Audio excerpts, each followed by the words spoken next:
د سلام په وړاندې کولو ښه راغلاست درته وایم. قدرمنو لیدونکو، پام وکړئ زموږ د نن ورځې تازه او مهمو خبرونو ته. میدان وردګو کې د نشهیي توکو یوه کارخونه کشف سوه. د میدان وردګو ولایت ځایي چارواکي وایي چې په سید آباد ولسوالۍ کې د نشهیي توکو یوه کارخونه کشف او په تړاو یې 4 کسان نیولي. په یاده کارخونه کې له نمه یعنې یو ډول بوټي څخه نشهیي توکي جوړېدل چې بیا فراه ولایت ته له لیږد وروسته پروسس او په شیشه او نورو مخدره توکو بدلېدل.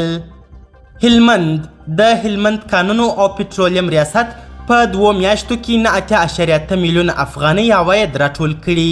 د هلمند ولایت د کانونو او پټرولیم ریاست مسؤلین وایي چې په تیرو 2 میاشتو کې 9.8 میلیونه افغانۍ عواید راټول کړي. د مسؤلینو په وینا د دغه ریاست په عوایدو کې د تیر په پرتله د پام وړ زیاتوالی راغلی دی. نیمروز کې ایران ته د قاچاق په تور یو تن نیول سوی. د نیمروز ولایت سیمهیز چارواکي وایي چې ایران ته د نشهیي توکو د قاچاق په تور یو تن نیولی دی. د نیمروز د اطلاعات او کلتور رئیس مفتي حبیب الله الهام پرون ماښام ازادۍ راډیو ته وویل چې د نیمروز ولایت په سرحدي ولسوالۍ کونګ په مربوطاتو کې یو کس له 40 کیلوګرامو تریاکو سره له سرحدي ځواکونو لخوا نیول سوی او د قانون منګولو ته به وسپارل سي. د الهام په وینا له نیول سوي کس څخه پوښتنې روانې دي.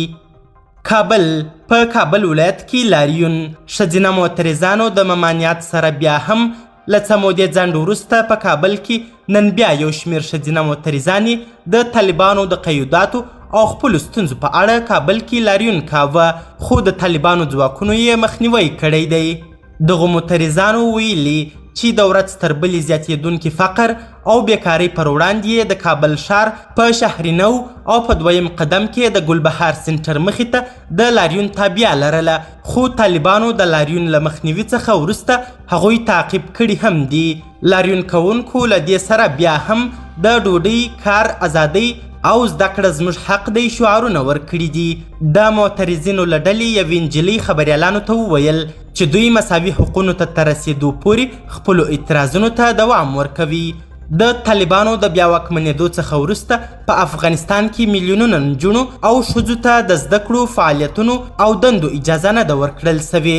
له دې کبله طالبان په کور دننه او نړیواله کچه له سختو نیوکو سره مخامخ سوي دي.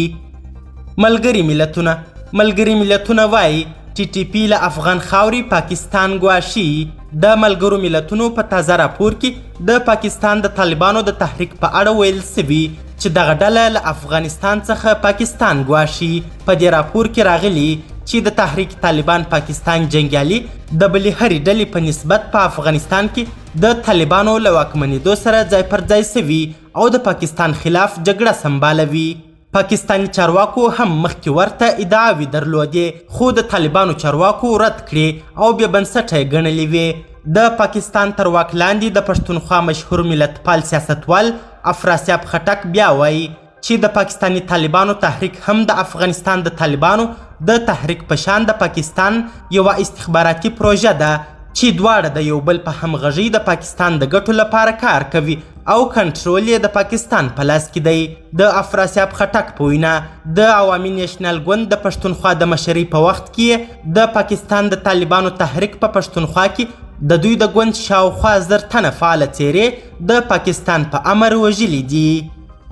ډونالډ ټرمپ وایي افغانستان کې د جګړې پر ځای به مو خپل امنیت تامین کړی و. ټرمپ یو ځل بیا په افغانستان کې د امریکا پر نظامي ماموریت نیوکه کړې ده. د امریکا پخوانی ولسمشر ډونالډ ټرمپ وایي امریکا په افغانستان کې په بېمانا او بې لاسته راوړنې جګړه $1 تریلیون ولګول، خو د خپل هیواد امنیت یې تامین نسوای کړی.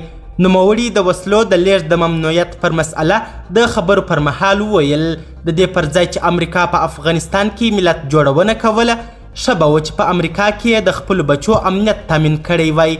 هغه وایي د افغانستان او عراق جګړه بې معنا او بې ګټې وه، خو امریکایي حکومت باید خپل هیواد امن کړی وای. هغه په امریکا کې وروستیو وسلوالو بریدونو ته په اشارې ویلي امریکایي حکومت باید د خلکو پر امنیت لا ډیره پانګونه وکړي. کندهار ولایت طالبان په کندهار کې وایي موټر او ریکشاوې دي یوازې میرمنې نه لیږدوي. کندهار کې د طالبانو د امر بالمعروف او نهي عن المنکر رئیس د دغه ولایت ښاري ترانسپورټ ته په یوه ویډیو کې امر کړی چې موټر او ریکشاوې دي یوازې ښځې نه لیږدوي. کندهار کې د طالبانو د امر بالمعروف او نهي عن المنکر رئیس مولوي عبدالرحمن په دې ویډیو کې چې یکشنبه د غبرګولي پر 8 خپره سوې وایي چې په موټرو کې د یوازې ښځو لیږدول اخلاقي فساد رامنځته کوي. کندهار کې د طالبانو د امر بالمعروف او نهي عن المنکر رئیس په دې ویډیو کې طالب ځواکونو ته وایي هر ځای کې چې ټکسي یا رکشاوي یوازې ښځې لیږدوي له چلوونکو سره دې شرعي عمل وکړي. د طالبانو امر بالمعروف او نهي عن المنکر په ټولو ولایتونو کې د خلکو پر ژوند په ځانګړې توګه پر ښځو ډېر محدودیتونه لګولي دي. قدرمنو لیدونکو ډېره زیاته مننه چې ویډیو مو تر اخري شیبو تعقیب کړل. د لا زیاتو او نورو لحظه پر لحظه موثقو خبري معلوماتو لپاره زموږ همدغه مشال پریس یوټیوب چینل سبسکرایب کړئ. تر بیا او بلې ویډیو ښه وخت او ښې چارې د الله په امان.